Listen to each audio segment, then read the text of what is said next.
Guys, मुझे पता नहीं था कि मौत के मंजर का भागी बन जाऊंगा।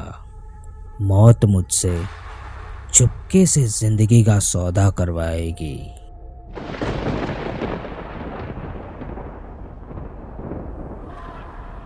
मैं एक कब्रिस्तान का कीपर हूँ और कब्रिस्तान में काम करता हूँ। कई दिनों से कब्रिस्तान सुनसान शांत होने का दिखावा कर रहा था। मैं अपनी छोटी सी कुटिया के बाहर ठंडे मौसम से बचकर गर्मी का मज़ा ले रहा था। तभी अचानक काली रात की भयानक आवाज़ें आने लगी। कौवों की किलकारी और उल्लू की घुट घुट की आवाज़ अंदर से पूरी तरह घुटन में डाल रही थी।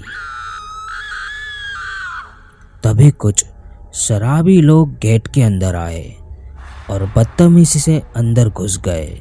मैंने उन्हें बहुत रोकने की कोशिश की, लेकिन अकेला निहत्था आदमी भला क्या कर सकता है। वो लोग सुनसान कब्रिस्तान का फ़ायदा उठाकर शराब का मज़ा लेने आए थे। मैं कुछ न कर सका। वो लोग अपनी मौज मस्ती कर रहे थे और मैं अपनी कुटिया में डर के मारा पड़ा रहा।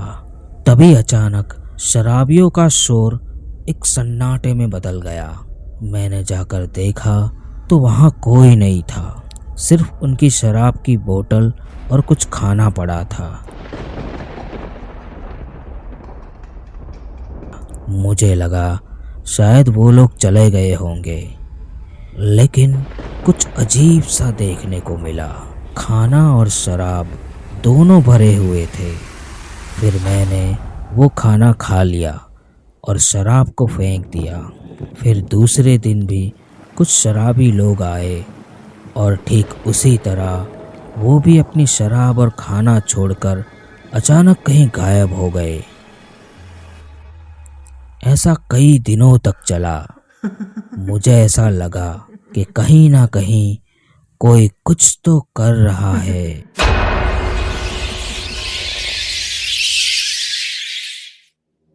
एक दिन मैंने सोचा, क्यों ना इस बार मैं खुद उन शराबियों के साथ बैठूं। फिर उस रात कुछ लोग आए